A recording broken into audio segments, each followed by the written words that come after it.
What's going on, Chiefs Kingdom? This is Daniel Harms without Ryan today for the game plan video versus the Indianapolis Colts.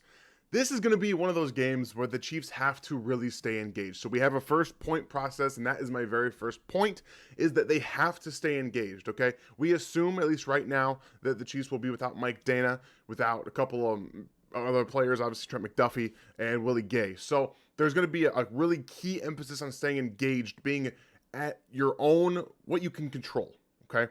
The Colts are going to probably get back Alec Pierce, probably get back Michael Pittman, as well as Shaq Leonard. This defensive line, this whole run defense has been pretty good. It's going to be very important for them to stay engaged. Get the run game going a little bit here, not in terms of the huge numbers that we're trying to talk about with like the pre-Patrick Mahomes era. We're not trying to do that. We're trying to see them establish it so they can use the play action, so they can open up some things behind these linebackers to really attack them. Kenny Moore is going to be a player that you target all game. Try and find ways to match up Juju Smith-Schuster on him. They need to mentally stay engaged against the Colts, who just got destroyed against the Jacksonville Jaguars, seemingly have their number every single year.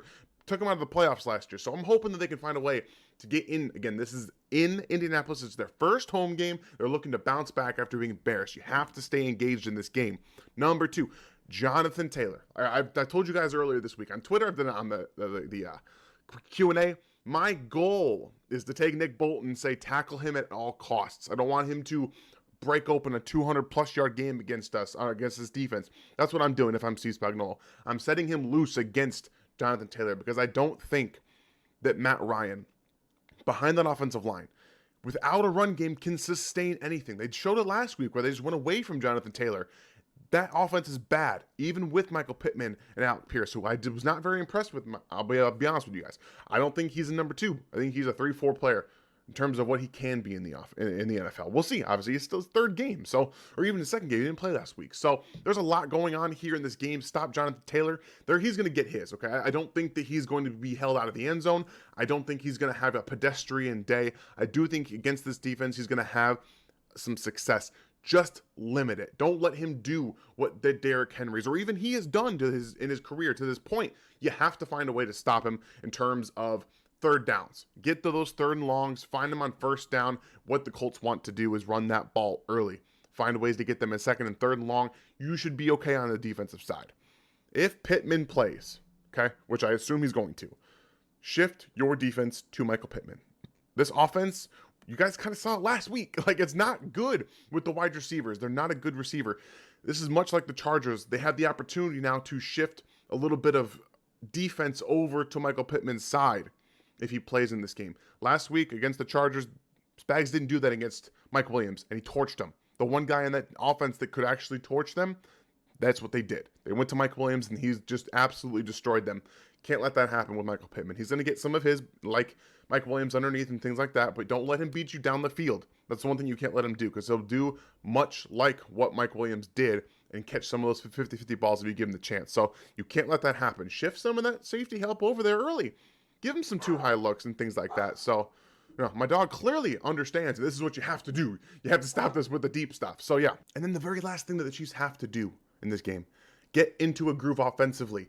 The Chargers did a great job last week of forcing the Chiefs to be uncomfortable. They played really good defense. They had some pressure. They were able to mix up their looks defensively with coverage and pass rush and simulated pressures. That's what the Chiefs have to do this week. Early, they have to get the ball out quick. They have to establish a rhythm. That's something Mahomes didn't have from early on in that game. They didn't really do a good job to get the linebackers moving off their spot. Use some play action. Use the running backs in the passing game. Find the Kenny Moore. Find Kenny Moore. Just do what you have to do. Throw the ball to him. Travis Kelce is going to be available in this game. The running backs are going to be available in terms of getting them in some of their favorable matchups. They can do that in this game against a defense that outside the front isn't very good on the back end. I think they can do that. They can attack properly. And the last part of this, getting into the groove offensively, I think they have to hit a couple of deep shots. Whether it's MVS, whether it's Sky Moore, whether it's McCole Hardman. They got to find a way to do that. Find a way to get the ball down the field. So these are my keys to the game here. Early, this game is going to be important for them to establish their offensive groove. Their defensive groove comes from stopping Jonathon Taylor, and if Pittman plays, Pittman. Get them out of the game. Do whatever you have to do. Take them out. Force Matt Ryan to beat you, which you can't, okay? That's what you got to do, and I think they'll be fine. My prediction for this game is 38-21 Kansas City. I think this is going to be a fun game for the Chiefs to get back on their offensive feel, get their defense more comfortable. Darius Harris is going to be obviously on the field, all in place of Willie Gay. They're going to find ways to attack him on the Colts side with more likely Naheem Hines. So that's what they have to do. Find ways, get in this game. I think they're going to come out to an early lead. I don't expect the Colts to be all that challenging in terms of offensive pressure against Kansas City. It could be a weird game, but you never really know. So that's my game plan for you guys. Usually it's going to be Ryan and myself, but today we're going to now try something a little different, and we're going to pass this off now to Gary McKenzie for the stats to watch for this game. I'll see you guys next time. Thank you, Ryan and Dan. Now we'll look at the stat primer for the Week 3 matchup between the Chiefs and the Colts. These teams have faced each other 22 times in their history during the regular season. The Colts own the matchup with a 13-9 record against Kansas City. The last time these two teams faced each other was in 2019, where the Colts defense held the Mahomes-led offense to one of their worst offensive outputs that they have seen since Mahomes has been on the team. The Chiefs lost that game by a score of 13-19. Looking at the two teams' offensive performance so far in 2022, the Chiefs have the edge over the Colts in nearly every offensive category. In terms of yards per play, the Chiefs are second in the NFL, averaging 6.7 yards per play, and the Colts are 18th, averaging 5.3 yards per play. In terms of net passing yards per play, the Chiefs are fifth in the NFL, averaging 7.8 net yards per passing play. The Chiefs also edge out the Colts in terms of rushing the ball. They rank 7th, while the Colts rank 14th. In terms of points per drive, the Chiefs are number 1 in the NFL, averaging 3.1 points per drive, where the Colts are dead last in the NFL, only averaging 0.83 points per drive. Turnover percentage-wise, the Chiefs' offense has done a good job taking care of the ball, giving them the 7th best turnover percentage per drive in the NFL. The Colts are 27th in the NFL, and they have turned the ball over on 1 out of 5 of their offensive possessions so far in 2022. Look for the Chiefs' defense to take advantage of a Colts offense who has had a hard time taking care of the ball. In terms of pass play percentage, both the Chiefs and the Colts have chosen to pass the ball on roughly 63% of their offensive plays, which is bizarre for the Colts, who you would think would run the ball more often, having Jonathan Taylor. I believe that Matt Ryan has had to throw the ball more than the Colts offense would like because they've been behind a lot and trying to catch up. In terms of points per game, the Chiefs offense ranks second in the NFL with 35.5 points per game scored, and the Colts are dead last, only scoring 10 points per game. Part of that is because they were shut out last week versus the Jaguars, but look for the Chiefs defense to take advantage of a Colts offense who has had a hard time scoring the ball so far in 2022. Now, flipping to the defensive side of the ball, the Chiefs are 7th in the NFL in net passing yards per play, while the Colts are 19th. The Chiefs are 9th in rushing yards per play allowed, and the Colts are 2nd in rushing yards per play allowed.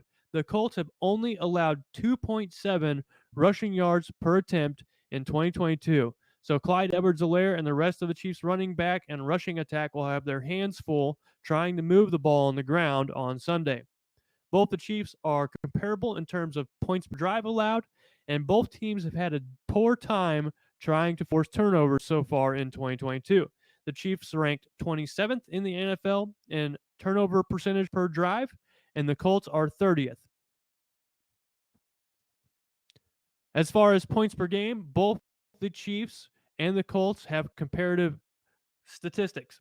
The Chiefs are 18th in points per game allowed, giving up 22.5 points per game. The Colts are 17th, giving up 22 points per game. In regards to getting after the quarterback, the Chiefs have done a good job so far in 2022 in terms of pressure percentage. They rank 3rd in the NFL, pressuring the opponent's quarterback over 40% of the time. The Colts, on the other hand, have had a very difficult time getting after the passer, rating 27th in the NFL, only getting a pressure on 18.3% of their opponent's dropbacks. Before we go, here's our predictions for this Week 3 matchup. Looks like Ryan, Dan, and Gary, myself, are all picking the Chiefs. Thanks for watching this video from the team at RGR Football. Click these videos to see more and subscribe to RGR Football.